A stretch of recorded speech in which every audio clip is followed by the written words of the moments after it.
In the next one from TechCrunch.com, Google picks South Africa for its first cloud region in Africa. And I was a little surprised that they didn't have one in Africa. And then I remembered that no one uses Google Cloud. So I guess that checks out. But, yeah, because AWS and Azure, they already have a presence in Africa. I'm sure. I would figure they do. Yeah. But so yeah, we're I assume there's a lot of traffic coming from that area. I was also thinking like maybe Egypt might be the other region that they'd look at because you've got Israel and stuff right there. But yeah.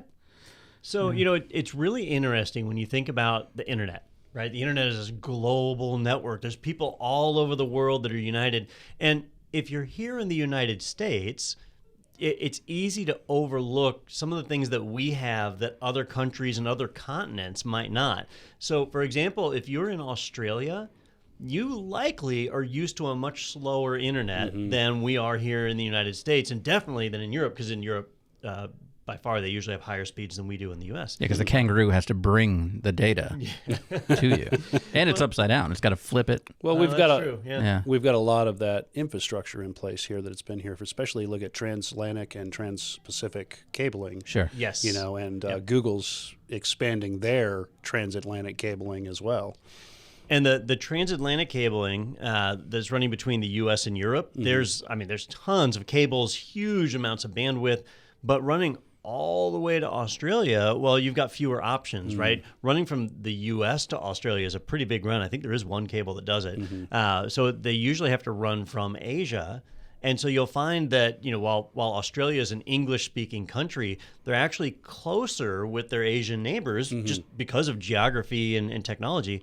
And Korea is probably one of the most connected countries in the world, and they're closer to that than they are to Europe and Asia. I mean, they're known for their America. speed in Korea. Yeah, absolutely. Yep.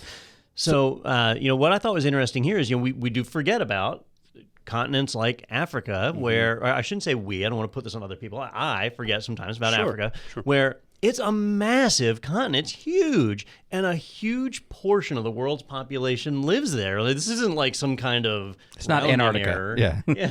This is big. And so it is neat anytime we see more infrastructure go over there. There's areas of Africa like Kenya that are very, very well connected, have great infrastructure, but once you get out of a big city like that, you end up in rural areas really fast where cell phones are all they have. Absolutely. And it looks like they're expanding their private subsea cabling as well. This one's going to tap into Aquano. They've got 4 or 5 of them, I think, that they've laid. But now help me out with the private sea cables. Is that like for their own point of presence within their networks? Is that essentially what it is, like their own POP? Yeah, so most companies haven't felt the need to do a private cable unless it's like government contracts or whatever. But with privacy laws changing the way that they've been, some companies like Facebook have been, or Meta, have been running their own cable, Alphabet running their own cable, because they want to be able to say that, while we did transfer data from Europe to the U.S., it stayed within the company's network. And they're trying to get around like some GDPR requirements and things like that. So that's one of the reasons they would have one of these private cables. When you have those regional or local privacy and data laws, we need to adhere to them, and this is one way that you can do it. It's going over their internal infrastructure. Yeah. And anytime you use somebody else's network, they can always take it away, right? And so by having their own cable, they ensure that they'll have that access. Now, I don't know how well that'll pan out, and I can't imagine how expensive that is. Yeah.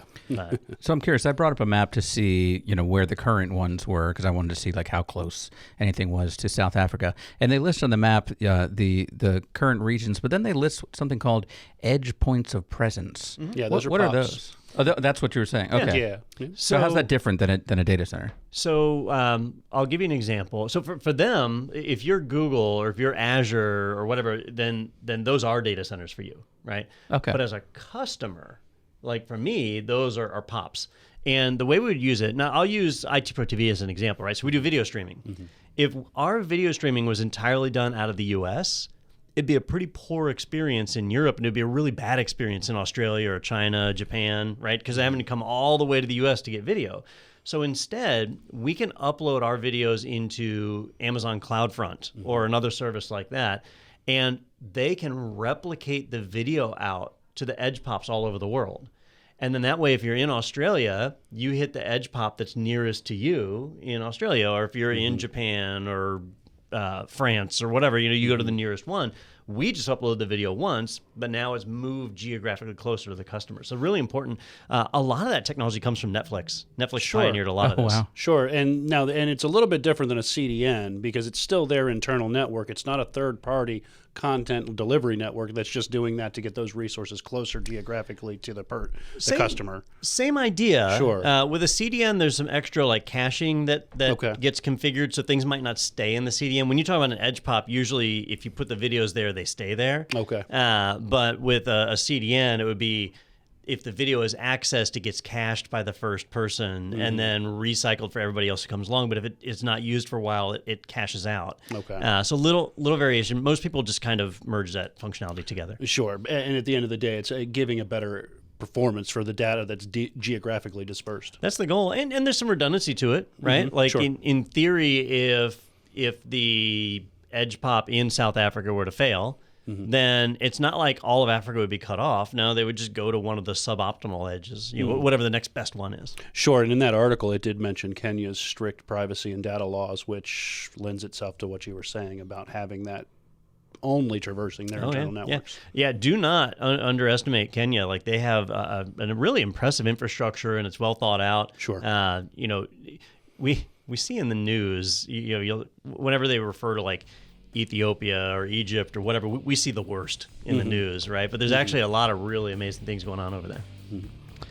If you enjoyed that segment, be sure to check out our entire podcast available in the playlist right here. And you can always subscribe to stay up to date with the latest tech news and other happenings in the IT world. Be sure to tune in every Thursday for new episodes. I hope to see you there.